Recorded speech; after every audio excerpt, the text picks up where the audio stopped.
everyone, and welcome to episode 26 of the Knitty Heather podcast. My name is Heather, and I'm coming to you from Kent, Washington, where I live with my husband Tom and our freshly groomed Cavalier King Charles Spaniel Pepper. This is my podcast where I chat all about my knitting and a little bit of crochet and everything I learn along the way. I am also a huge supporter of any yarn dyer, designer, bag maker, progress keeper maker, anyone who makes yarny accessories that adds to the beauty of our fiber community. If you are a new viewer, welcome. I am so glad you found me. Thank you so much for stopping by. I hope you enjoy yourself. And if you are a returning viewer, thank you so much for coming back. I truly appreciate it. If you would like to follow me, I am at Knitty Heather on Instagram, and I would love to connect with you there. All of the patterns and yarn and accessories I talk about will be listed and linked in the description box below. Today is Friday, May 14th, 2021, and I've had a pretty productive week, so I'd love to tell you about what I've been working on. Today I am wearing my bubblegum cowl by Jennifer Dickerson. This is one of the first things I ever knit in the round, I believe, probably back in like 2012, 2013. The yarn I used was Spud and Chloe Sweater Worsted, which I believe is a wool cotton blend in the colorway Watermelon. This is a free pattern on Ravelry. This is a very simple, fun cowl that goes between stripes of seed stitch, where you go knit purl every stitch, and then just plain stockinette to add a little bit of dimension. The pattern, I believe, actually calls for like chunky or super bulky yarn. This is a worsted to Aran weight, so I just cast on more stitches. I was looking back on my notes. I think I cast on 120 stitches on size 10 needles. So I just cast on more stitches and used a smaller size needle than is originally called for in the pattern with thicker yarn. This is a very adaptable pattern for any yarn you would like to use. You could even do it with fingering weight. Once again, this was the Bubblegum Cowl by Jennifer Dickerson, knit up in Spud and Chloe Sweater Worsted. Today I am also wearing a pair of socks I knit in May of 2020. The colorway is called Spring Love, and it was from the Yarnable box by Hypnotic Yarn. The pattern I used was Hermione's Everyday Sock by Erica Luder. These were knit top down with a 1x1 rib for the cuff, an Eye of Partridge heel flap and gusset, and a wedged toe. Now on to a little acquisition. 2 weekends ago, I visited one of my local yarn shops, the New Knittery in Renton, Washington, and I picked up just a quick little sock set that I curated myself. She has a whole bunch of beautiful knitted wit in her store. This is her Victory sock, an 80/20 superwash merino nylon blend. And this pretty purple color is called Invasive Invaders.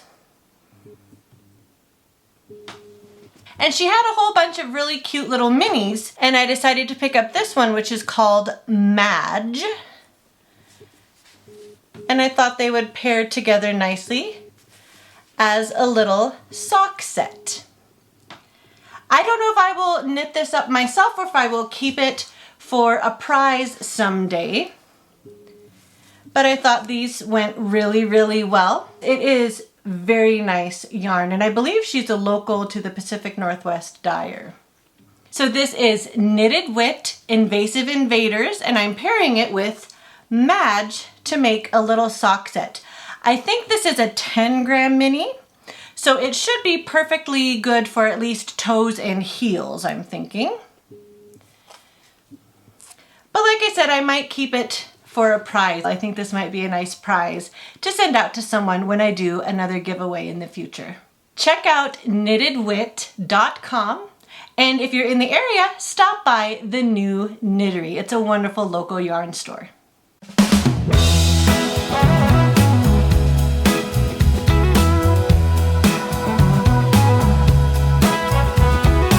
Next, I would like to tell you about my finished objects. I have a pair of socks that I finished and a little tiny finished object for this week. I'll start with my little tiny one. This is the second sock that I made for my cousin's baby. What I'm going to do is make 25 of these little baby socks for my cousin's baby to use as an advent calendar. My cousin and his wife had their first child at the end of January this year, and it is the first child of that generation in my family, so I wanted to do something special for him. So I thought I would make a little set of tiny socks that can be used as an advent calendar. He can hang them on the tree. They can make a little garland out of them. They could put treats in them as he gets a little bit older. Whatever they want to do with them. Just something special they can have for him during the holiday season.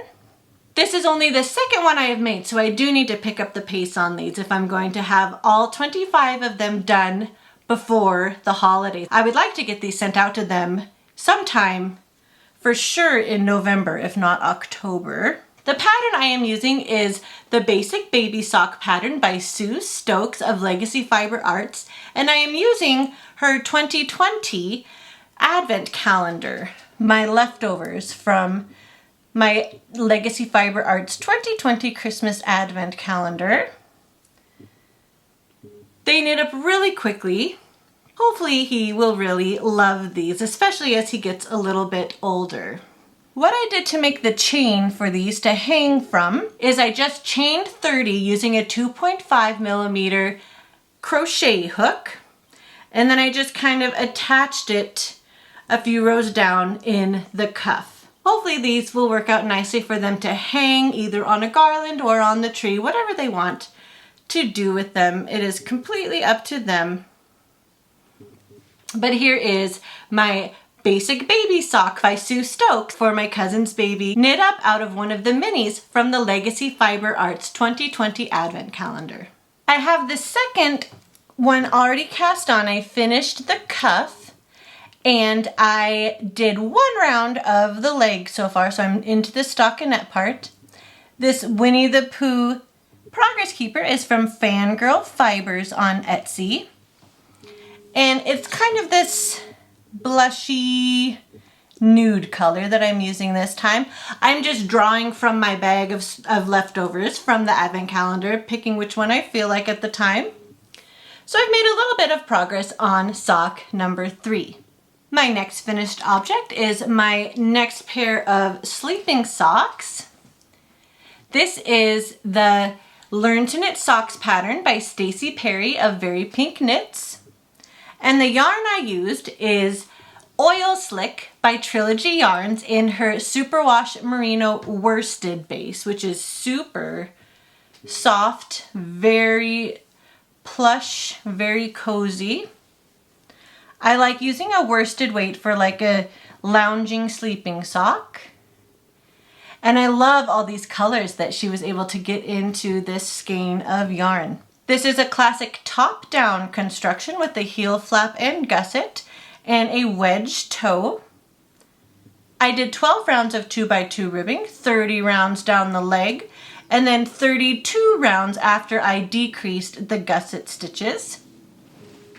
And I cannot wait to put these on tonight. I will be sleeping in these.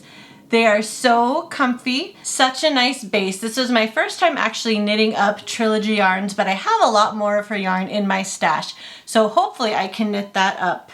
This yarn was a real pleasure to work with, and I absolutely love how these turned out. This is the perfect pattern if you want to learn to knit socks or if you want a pair of worsted weight socks. This was the Learn to Knit Socks pattern by Stacy Perry of Very Pink Knits, knit up in Oil Slick by Trilogy Yarns.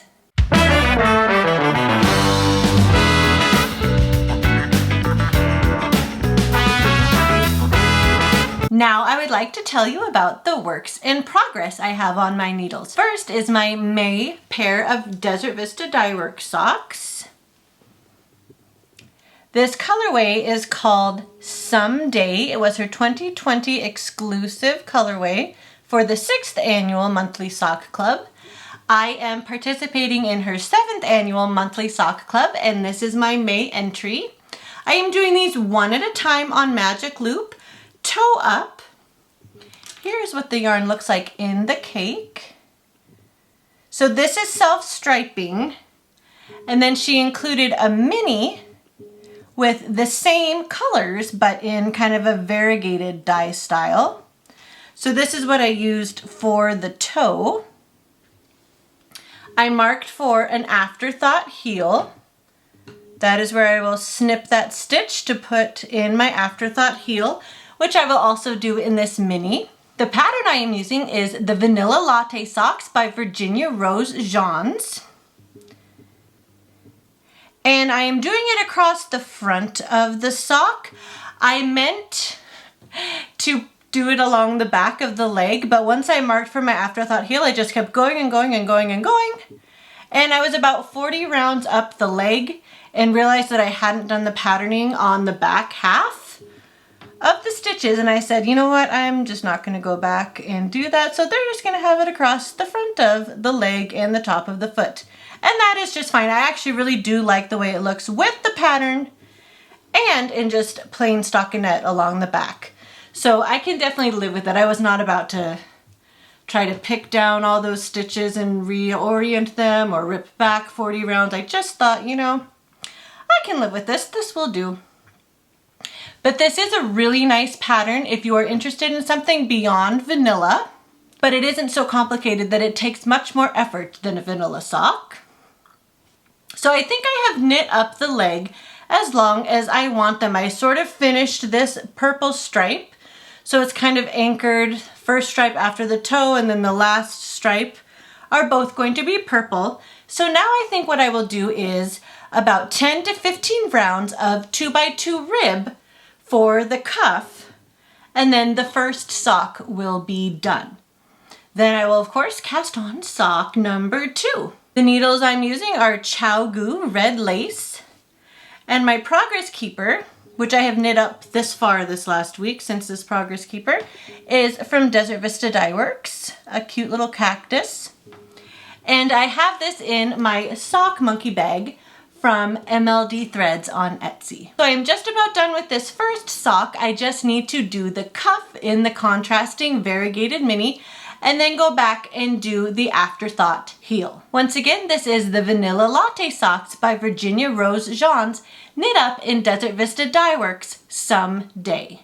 Next up is my Rome Socks by Mina Phillip, the Knitting Expat. This is the third pair of socks from her newest sock club, Around the World in 8 Socks. This one is inspired, of course, by the city of Rome.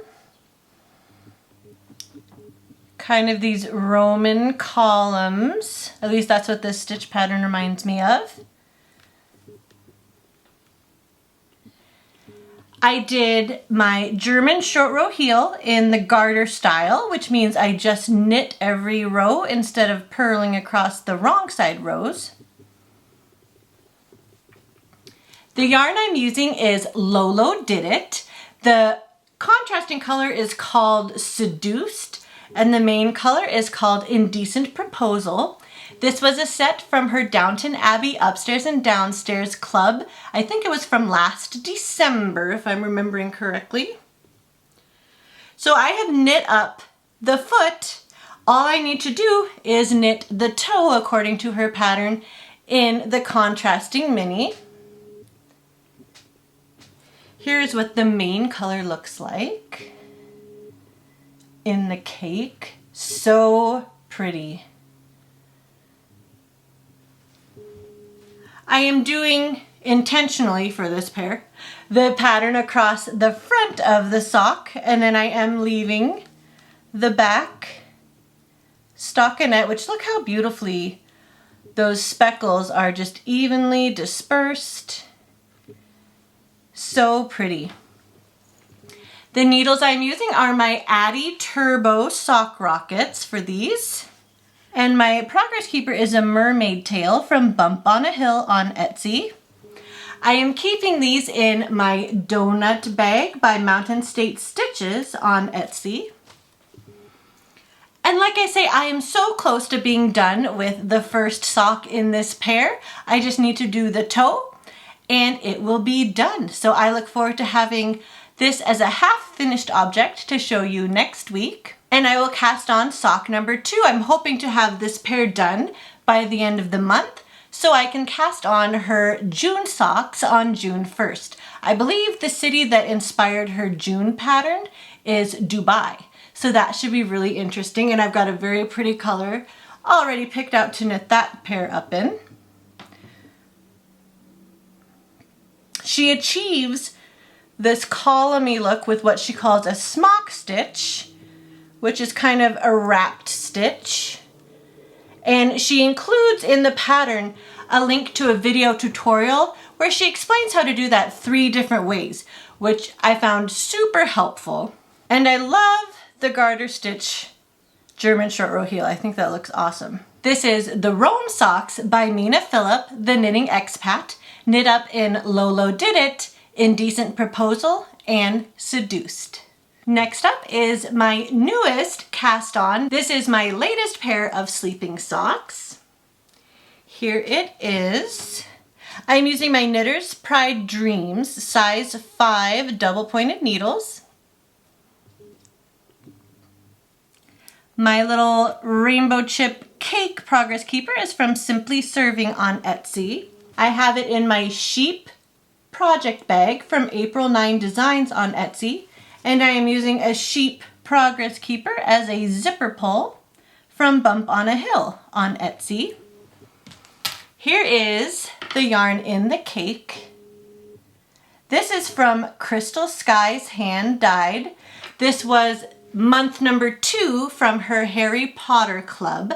I got it on her Bengal worsted base, which is also very soft, very squishy, absolutely gorgeous. And the colorway is called Aunt Petunia's Pudding Cake from Harry Potter and the Chamber of Secrets, book number 2.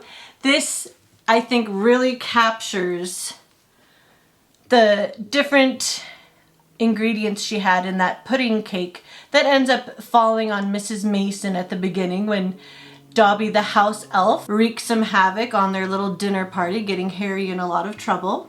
I have finished the cuff. I did 12 rounds of a 2x2 rib, and now I am just going to run straight down, plain stockinette down the leg. I'll probably do about 30 rounds again before I do the heel flap and gusset. I am very happy with how it is knitting up.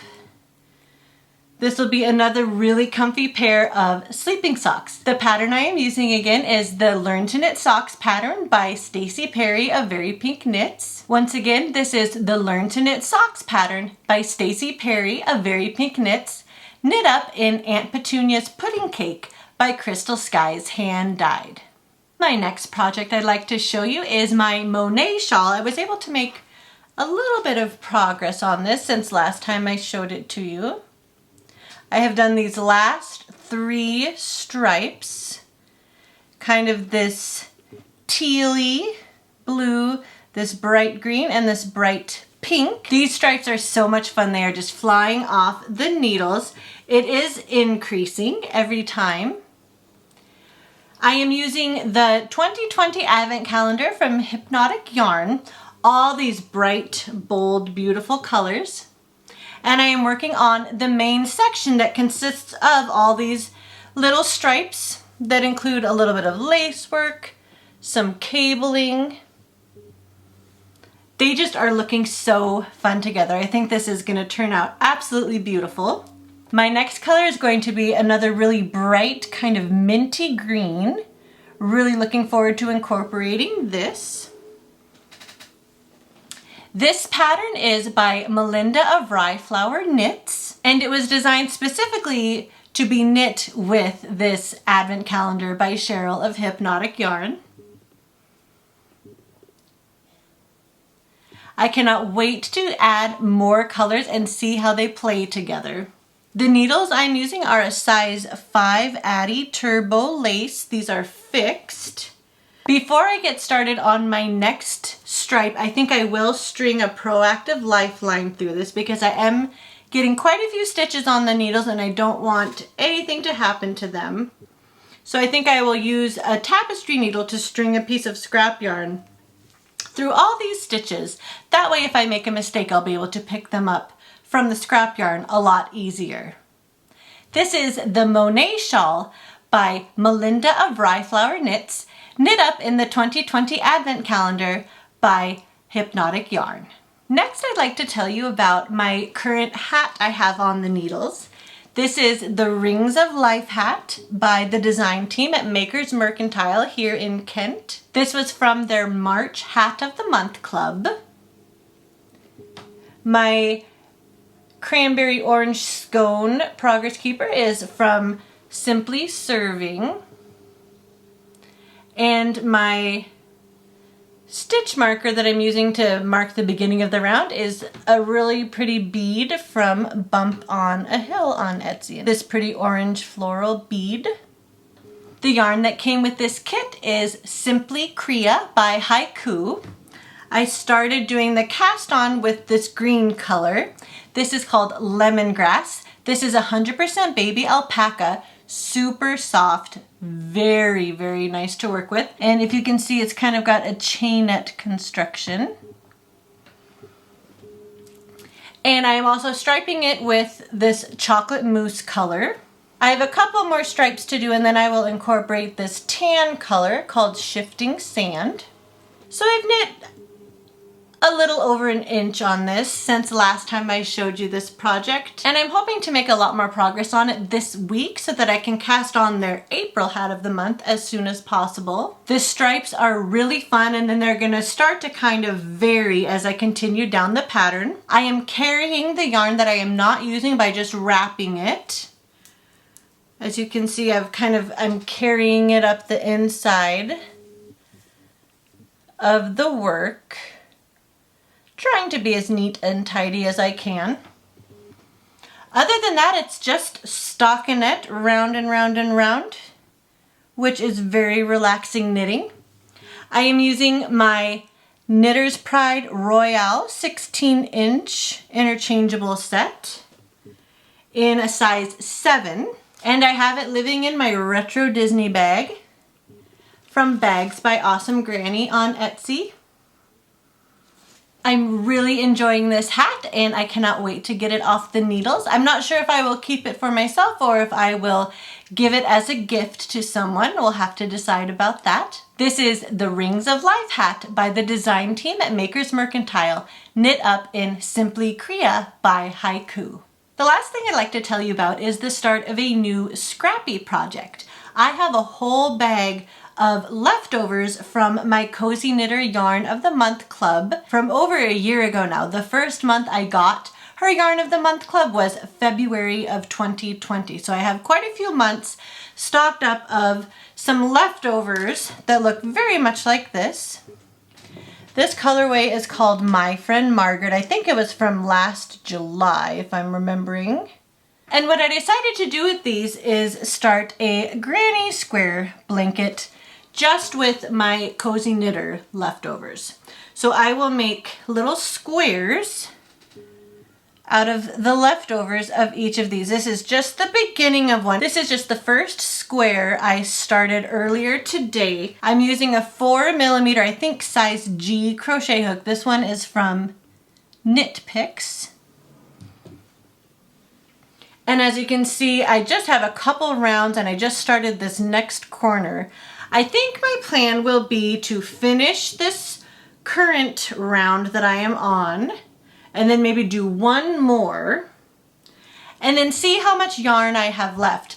This is only about 16 grams left and I started with 20, so this is already about 4 grams worth of yarn that I'm using. Because I usually do my Cozy Knitter socks 2 at a time, I do have 2 little balls like this from basically every colorway. So I'm not sure if I will get 2 or 4. I'm not sure how many squares I will get out of each colorway, but I will try to maybe at least get 4. I'll have to do a little bit of measurement as I keep working, but I am happy with the fabric that I'm getting. I don't think it is too loose or too tight. I thought this would be a really good thing to do with leftovers of my self-striping yarn because granny squares, of course, look really good if they are kind of striped. And so as you can see already, the yarn has changed from pink to kind of the variegated color, and now I will be on gray for a few more clusters. So it works really well because then of course you don't have to stripe with a new color every couple rounds. So this is just a classic pattern. I am using the blanket pattern from Stacey Perry of Very Pink Knits as part of her Crochet for Knitters collection. And I'm kind of excited to have at least the start of a plan for some more of my scraps. I have a lot of scrappy projects going, but they all kind of serve a different purpose. So I want to use up as much of my yarn as I possibly can always. So this is another really good solution. This is the very beginning of a blanket. I hope I'll have more to show you in the very near future. Knit up out of my leftovers from the Cozy Knitter. Well, I think that is about all I have for you today. Thank you so much for joining me. I really appreciate it. Please don't forget to give this video a like and consider subscribing. And as always, please let me know if you have any questions for me or feedback you have for the podcast. You are more than welcome to leave a comment down below or message me on Instagram. I am at Knitty Heather on Instagram, and I would love to hear from you. But until next time, be well, be kind, and happy knitting and crocheting. We'll see you in the next one. Bye.